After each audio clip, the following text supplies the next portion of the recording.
السلام علیکم ورحمۃ اللہ تعالی وبرکاتہ۔ تمام تعریفیں اللہ کے لیے ہیں جو تمام عالمین کا رب ہے۔ پڑھیے درود پاک صلی اللہ تعالی علیہ وسلم۔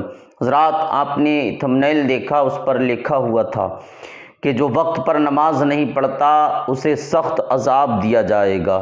عذاب کے بارے میں آپ نے اس پر پڑھا۔ سنیے یہ حدیث پاک حضرت عمر رضی اللہ تعالیٰ عنہ سے مروی ہے۔ ایک شخص سرکار مدینہ صلی اللہ علیہ وسلم کی بارگاہ میں حاضر ہوا، عرض کرنے لگا، حضور، سب سے زیادہ اللہ کے نزدیک پسندیدہ کون سا عمل ہے؟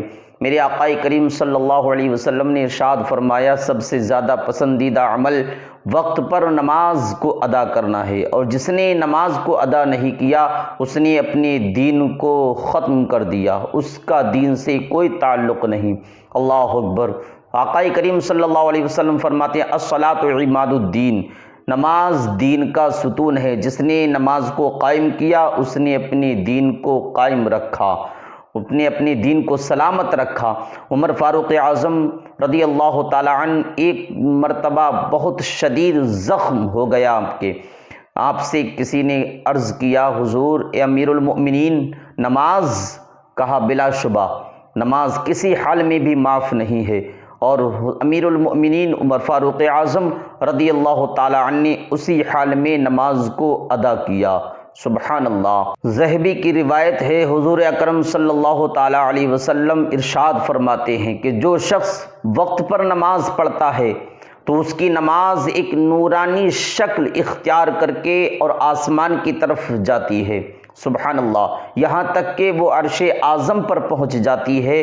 عرش اعظم پر پہنچ کر اس نمازی کے لیے دعا کرتی ہے، اے رب قدیر، تو اس کی حفاظت فرما جس نے میری حفاظت فرمائی ہے۔ اللہ اکبر۔ اور میرے پیارے اسلامی بھائیوں، جو وقت پر نماز نہیں پڑھتا اس کی نماز ایک سیاہ شکل اختیار کر کے اور آسمان کی طرف چڑھتی ہے، پہلے ہی آسمان پر پہنچتی ہے کہ اس کی نماز کو بوسیدہ کپڑوں کی طرح، یعنی پھٹے پرانے کپڑوں کی طرح لپیٹ کر اور اسی نمازی کے منہ پہ مار دیا جاتا ہے جس نمازی نے نماز کو تاخیر کر کر پڑھا ہے۔ اللہ اکبر۔ میرے پیارے اسلامی بھائیوں، غور کریں کہ ہم وقت پر نماز پڑھتے ہیں، اللہ نے ہمیں جماعت سے پڑھنے کا حکم دیا ہے۔ ہاں، نماز جماعت سے پڑھنے کا حکم دیا ہے۔ میرے آقا کریم صلی اللہ تعالی علیہ وسلم ارشاد فرماتے ہیں کہ جب نماز کا وقت یعنی جماعت کا وقت ہوتا ہے اور لوگ اپنے اپنے گھروں میں ہوتے ہیں تو میرا دل یہ چاہتا ہے کہ میں نماز پڑھانے کا کسی اور کو حکم دوں، اور جو لوگ اپنے گھروں میں ہیں میں ان کو ان کے گھروں کے ساتھ جلا ڈالوں۔ اللہ اکبر۔ وہ آقا فرما رہے ہیں، وہ شمس الضحیٰ فرما رہے ہیں جنہوں نے ہماری خاطر تین دن تک لگاتار بھوک اور پیاس کی شدت اٹھانے کے بعد اللہ سے ہماری مغفرت کی دعا کی تھی۔ آقا کریم نماز کی اتنی تاکید کر رہے ہیں تو میرے پیارے اسلامی بھائیوں، ہمیں نماز پابندی کے ساتھ پڑھنا چاہیے۔ اور نماز پڑھنے کے انعام کتنے ہیں ذرا غور کریں میرے پیارے اسلامی بھائیوں۔ علماء کرام اس حدیث پاک کو نقل کرتے ہیں کہ آقا کریم صلی اللہ علیہ وسلم نے فرمایا، جو شخص نماز پابندی کے ساتھ پڑھتا ہے اس پر کبھی تنگ دستی نہیں آ سکتی۔ پھر میرے آقا فرماتے ہیں کہ جو نماز پابندی کے ساتھ صدق دل سے پڑھتا ہے اسے قبر میں عذاب نہیں ہوگا۔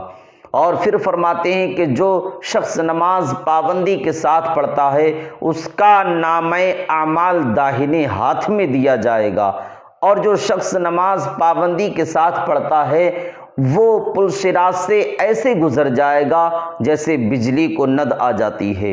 اللہ اکبر۔ پھر میرے آقا فرماتے ہیں جو نماز پابندی کے ساتھ پڑھتا ہے وہ بلا حساب و کتاب جنت میں جائے گا۔